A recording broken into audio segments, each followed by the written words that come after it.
Hi everyone, welcome to Fincom Education. I am Professor Amandeep Kaur. Today I will tell you how to prepare break-even chart. This is the graphical representation of break-even point.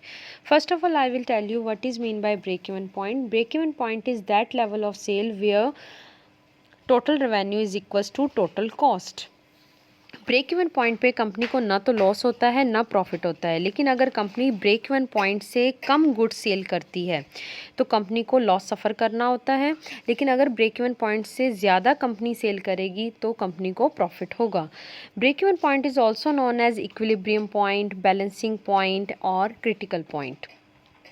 Today I will tell you how to calculate break-even point and how it will show on the break-even chart. For this purpose, I will show you a question number 26 of Financial Management book of M.R. Agarwal. In this question, the following information are given. Fixed cost of rupees 500, variable cost is given 1 rupee per unit, and selling price is given 2 rupees per unit. On the basis of given information, we have to calculate break-even point and the break-even point shown on the break-even chart. Let's start the solution. First of all, we will calculate break-even point in units by using the formula. The formula is fixed cost upon contribution per unit. Fixed cost is given in the question 500 rupees. And contribution per unit we have to calculate first. Selling price per unit minus variable cost per unit is equals to contribution per unit. So selling price per unit हमारे question में दे रखा है 2 rupees and variable cost given है 1 rupee. So 2 rupee minus 1 rupees equals to 1 rupee contribution per unit. जब आप fix cost को contribution per unit से डिवाइड करेंगे, that means 500 divide by 1 is equals to 500 units. 500 units break even point आ गया है. दैट मीन्स अगर कंपनी 500 यूनिट्स का सेल करती है तो कंपनी को कोई भी लॉस या प्रॉफिट नहीं होगा, और 500 यूनिट्स की सेल पर कंपनी का जो टोटल रेवेन्यू होगा वो टोटल कॉस्ट के इक्वल आएगा. बट अगर कंपनी 500 यूनिट्स से कम सेल करती है, दैट मीन्स 100 यूनिट्स, 200 यूनिट्स और 300 यूनिट्स, तो कंपनी को लॉस सफ़र करना होगा. लेकिन अगर वो कंपनी 500 यूनिट से ज़्यादा सेल करती है, दैट मीन्स 700, 800, तो कंपनी को प्रॉफिट होगा. अब हम break even point in rupees calculate करेंगे. Break even point in rupees calculate करने के लिए फॉर्मूला होता है fix cost upon PV ratio. तो फिक्स कॉस्ट तो क्वेश्चन में गिवन है 500 rupees, but first of all we will calculate PV ratio for calculating the break even point in rupees. PV ratio का फॉर्मूला होता है contribution upon sales into 100. Contribution हम ऊपर निकाल चुके हैं, that is 1 rupee, and sales per unit is given 2 rupee into 100. 50% P V ratio आ गया. 50% को हम 0.50 लिख सकते हैं. So 500 divide by 0.50 is equals to 1000 rupees. 1000 rupees break even point का मतलब है कि 1000 रुपीज़ की अगर सेल होती है तो हमारी टोटल कॉस्ट भी 1000 रुपीज़ के इक्वल ही होगी. दैट मीन्स टोटल कॉस्ट भी कितनी होगी, 1000 रुपीज़. सो दैट पॉइंट आपको ना तो लॉस होगा ना प्रॉफिट होगा. So break even point in units भी हम कैलकुलेट कर चुके हैं और break even point in rupees भी हमने कैलकुलेट कर लिया है. But without using the formula how to calculate break even point and कैसे ब्रेक इवन पॉइंट को आप ब्रेक इवन चार्ट पर शो करोगे, ये अभी मैं आपको बता रही हूँ. तो first of all we make the analytical table for that. Analytical table में हम प्रोडक्शन इन यूनिट्स कोई भी अज्यूम कर लेंगे ताकि हम डिफरेंट लेवल ऑफ प्रोडक्शन पर आपकी variable cost, fix cost, total cost और सेल्स कैलकुलेट कर सकें. सो प्रोडक्शन इन यूनिट्स मैंने डिफरेंट लेवल ले लिए हैं. 100, 200 यूनिट्स, 300 यूनिट्स, 4, 5, 6, 7, 800 तक हमने प्रोडक्शन लेवल्स ले लिए हैं इन यूनिट्स. तो इन डिफरेंट लेवल ऑफ प्रोडक्शंस पर हम variable cost, fix cost, total cost and sales calculate करेंगे. तो वेरिएबल कॉस्ट पर यूनिट हमें गिवन है 1 रुपी पर यूनिट. तो वेरिएबल कॉस्ट एक यूनिट की है 1 रुपी. तो वेरिएबल कॉस्ट टोटल निकालने के लिए प्रोडक्शन इन यूनिट से मल्टीप्लाई करेंगे तो वेरिएबल कॉस्ट टोटल आ जाएगी. 100 into 1 rupee is equals to 100 rupees variable cost. 200 into 1 200 rupees variable cost. 300 into 1 300 rupees variable cost.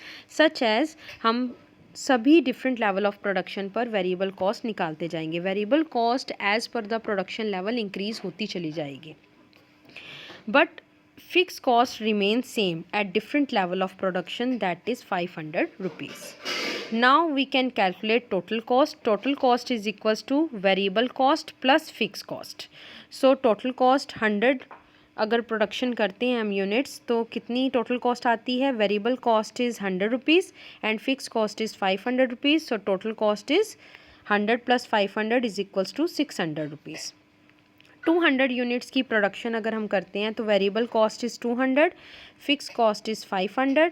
So total cost is 200 plus 500 is equals to 700. Such as हम different level of production पर till 800 हम total cost calculate कर लेंगे. Now last column अब हम बना रहे हैं सेल्स का. हमें सेलिंग प्राइस पर unit is given 2 rupees per unit. तो 2 रुपीज़ पर यूनिट को हम प्रोडक्शन इन यूनिट से मल्टीप्लाई करेंगे तो हमारा टोटल रेवेन्यू निकलता जाएगा. सो 100 into 2 rupees 200 units, 200 into 2 rupees 400 units, 300 into 2 rupees 600 rupees हमारा सेल्स निकल जाएगी. सच एज़ हम डिफरेंट लेवल ऑफ प्रोडक्शन पर अपना टोटल रेवेन्यू कैलकुलेट कर लेंगे. अब आप यहाँ देख रहे होंगे कि आपका टोटल कॉस्ट और टोटल रेवेन्यू किस लेवल ऑफ प्रोडक्शन पर सेम आया है. दैट इज़ 500 यूनिट्स पे. So 500 units is the break even point where total cost is equals to total revenue. तो आपका इस लेवल पर क्या आपको कोई प्रॉफिट और लॉस हुआ है. प्रॉफिट कैसे निकालते हो आप. Sales minus total cost. So sales minus total cost is equals to nil. That means आपको इस लेवल पर ना तो प्रॉफिट हुआ है ना लॉस हुआ है. लेकिन अगर हम 500 यूनिट से कम की सेल करते हैं तो हमारा देखिए एट 100 लेवल ऑफ प्रोडक्शन पे कितना आया है. 100 यूनिट्स अगर हम सेल करते हैं तो हमें 200 रुपीज़ की सेल होगी लेकिन 600 रुपीज़ की टोटल कॉस्ट है उसकी. सो आपकी कॉस्ट सेल से ज़्यादा है तो आपको 400 रुपीज़ का लॉस होगा. इसी तरह से अगर हम 200 यूनिट सेल करें तो हमारी सेल तो होगी 400 रुपीज़ की बट टोटल कॉस्ट कितनी आएगी 700 रुपीज़. तो कॉस्ट ज़्यादा है. अगेन आपको 300 रुपीज़ का लॉस होगा. तो अगर आप 500 यूनिट से कम की सेल करते हैं तो आपको लॉस होगा. लेकिन अगर आप 500 यूनिट से ज़्यादा की सेल करोगे तो आपकी सेल टोटल कॉस्ट से ज़्यादा आएगी और आपको प्रॉफिट होगा. देखिए 800 यूनिट्स अगर आप सेल करते हैं तो आपकी टोटल रेवेन्यू है 1600 रुपीज़ और टोटल कॉस्ट कितना है दैट इज़ 1300 रुपीज़. तो आपको 500 रुपीज़ का प्रॉफिट हो जाएगा. सो ब्रेक इवन एनालिसिस हम एनालिटिकल टेबल के थ्रू भी कर सकते हैं और इसको आप ग्राफिकल उसका रिप्रेजेंटेशन कैसे करना है, कैसे आप ब्रेक इवन पॉइंट को ब्रेक इवन चार्ट में शो करोगे ये हम आगे देख रहे हैं.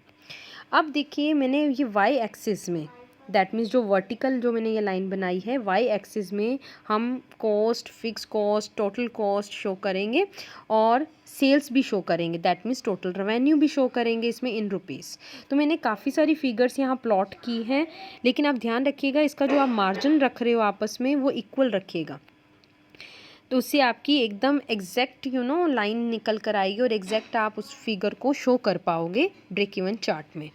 तो मैंने यहाँ पे देखिए आपके 200 रुपीज़ के गैप पे आपके सारे यहाँ फिगर्स प्लॉट कर दी हैं.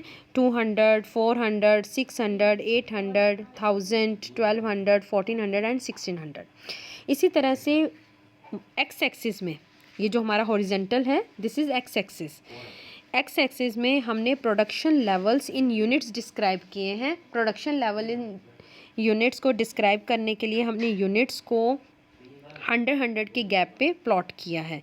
जैसे 100, 200 जो हमने यहाँ प्रोडक्शन इन यूनिट्स लिए थे उसको हमने एक्स एक्सिस में प्लॉट किया है. दैट इज़ 100, 200, 300, 400, 500, 600, 700 एंड 800 ये हमने प्लॉट कर दिए. फिर उसके बाद यहाँ पे अब हम सबसे पहले बात करेंगे फ़िक्स कॉस्ट की. चाहे आप ज़ीरो लेवल ऑफ प्रोडक्शन कर रहे हो, ज़ीरो लेवल ऑफ प्रोडक्शन पे आपकी फ़िक्स कॉस्ट तो आएगी ही आएगी. चाहे वो आप प्रोडक्शन करो या नहीं करो फ़िक्स कॉस्ट रिमेन सेम. तो वो तो आपकी 500 रुपीज़ फिक्स्ड रहेगी. तो ये देखो ये आपकी पैरेलल आई एक्स एक्सिस के, क्योंकि इसका इफ़ेक्ट जो है आप चाहे प्रोडक्शन 100 करो या ज़ीरो करो 500 रुपीज़ फ़िक्स कॉस्ट रहेगी. इसलिए it is parallel to the x axis fix cost line. Understood. Now अगर हम टोटल कॉस्ट की बात करें, अब टोटल कॉस्ट की मैं लाइन बनाने जा रही हूँ. Total cost always begins from the fix cost point. Yes, ये कभी भी ज़ीरो से शुरू नहीं होती. टोटल कॉस्ट की लाइन कहाँ से शुरू होती है फिक्स कॉस्ट से। वाई? क्योंकि अगर आप ज़ीरो लेवल ऑफ प्रोडक्शन भी करते हो तो वेरिएबल कॉस्ट तो ज़ीरो रहेगी, क्योंकि वो वेरिएबल कॉस्ट तो कैसे इंक्रीज़ होगी, जैसे आपका प्रोडक्शन लेवल इंक्रीज़ होता है। लेकिन आपका ज़ीरो लेवल पर वेरिएबल कॉस्ट तो ज़ीरो रहेगी, लेकिन जो फिक्स कॉस्ट है वो तो सेम रहेगी 500 रुपीज़। सो टोटल कॉस्ट कितनी रहेगी, is equals to fix cost. तो इसलिए आपकी टोटल कॉस्ट की लाइन ऑलवेज फिक्स कॉस्ट से स्टार्ट होगी। अब हम इसकी फिगर्स को प्लॉट करते हैं as per the analytical table. Total cost देखो कितनी थी, 600 rupees at 100 units of production.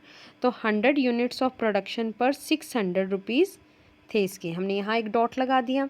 फिर 200 यूनिट्स पर फिक्स कॉस्ट थी 700 रुपीज़, तो हमने 700 रुपीज़ का यहाँ पे प्लॉट कर दिया पॉइंट। फिर इसी तरह से हमने 300 यूनिट्स की अगर हम प्रोडक्शन करते हैं तो हमारी टोटल कॉस्ट आती है 800 रुपीज़, तो हमने 800 रुपीज़ का यहाँ पॉइंट लगा दिया। फिर इसी तरह से अगर आप 400 यूनिट सेल करते हो, प्रोडक्शन करते हो, तो आपकी टोटल कॉस्ट आती है 900 रुपीज़, तो 900 पे हमने पॉइंट लगाया। लाइक दिस हमने यहाँ सारे पॉइंट्स प्लॉट कर दिए। अब प्लॉट से हमने यहाँ इसको मैच किया तो ये स्लैंटिंग लाइन बन जाएगी टोटल कॉस्ट की, लाइक दिस। फिक्स कॉस्ट से बिगिन होगी और ये इस तरह से स्लैंटिंग लाइन बनेगी। क्लियर? नाउ अब हम बात करते हैं सेल्स की, टोटल रेवेन्यू लाइन की। तो अगर आप 0 यूनिट्स की प्रोडक्शन करो और 0 यूनिट सेल करो तो टोटल रेवेन्यू भी तो ज़ीरो ही आएगा। तो जैसे जैसे आप प्रोडक्शन करते जाते हो, जैसे जैसे सेल करते जाते हो, टोटल रेवेन्यू इंक्रीज़ होता जाएगा। तो इसकी लाइन आप 0 से शुरू करोगे। तो इसकी मैं फिगर्स प्लॉट कर रही हूँ कि अगर आप 100 यूनिट्स की सेल करते हो तो आपको कितनी सेल होती है। देखो आपको रेवेन्यू आता है 200 रुपीज़ का। तो हमने यहाँ पे इसका प्लॉट किया था, यहाँ पे देखो 200 रुपीज़ पे डॉट लगा दिया। तो अगर आप 200 यूनिट सेल करते हो तो आपको 400 रुपीज़ का रेवेन्यू आएगा। अगर आप 300 यूनिट सेल करते हो तो आपको 600 रुपीज़ का रेवेन्यू आएगा। और अगर आप 400 यूनिट सेल करते हो तो 800 रुपीज़ का रेवेन्यू आएगा। और अगर आप 500 यूनिट सेल करते हो 1000 रुपीज़ का रेवेन्यू आएगा। इस प्लॉट्स हमने सारी कर दी यहाँ पे फिगर्स, और इन फिगर्स को जब हम मैच करेंगे तो हमारी इस तरह से स्लैंटिंग लाइन बन जाएगी टोटल रेवेन्यू की। अब टोटल रेवेन्यू और टोटल कॉस्ट एक दूसरे को कहाँ कट कर रहे हैं, दैट मीन्स टोटल कॉस्ट और टोटल रेवेन्यू कहाँ एक दूसरे से मैच कर रहे हैं। जहाँ वो मैच करेंगे that means total cost is equal to total revenue. This is the break even point. और ये ब्रेक इवन पॉइंट कहाँ पे आ रहा है, देखिए यहाँ पे कट कर रही है ये। तो ब्रेक इवन पॉइंट कहाँ पर आ रहा है, एट 500 यूनिट्स। तो अगर हम 500 यूनिट्स की सेल करते हैं तो हमारा total cost is equals to total revenue. और 500 यूनिट्स की सेल पर आपको टोटल रेवेन्यू कितना होता है, 1000 रुपीज़। का मतलब 1000 रुपीज़ अगर आपकी टोटल कॉस्ट है तो आपका रेवेन्यू भी 1000 रुपीज़ ही है एट ब्रेक इवन पॉइंट। तो आपको यहाँ पे no loss no profit situation आ जाएगी। लेकिन अगर आप ब्रेक इवन पॉइंट से अगर हम नीचे की बात करें तो ब्रेक इवन पॉइंट से नीचे आपका जो टोटल कॉस्ट की लाइन देखो ऊपर है और टोटल रेवेन्यू की लाइन नीचे है। इसका मतलब टोटल कॉस्ट रेवेन्यू से ज़्यादा है। टोटल कॉस्ट अगर रेवेन्यू से ज़्यादा होगा इसका मतलब लॉस होगा। तो ब्रेक इवन पॉइंट के नीचे देखिए आपको लॉस होगा।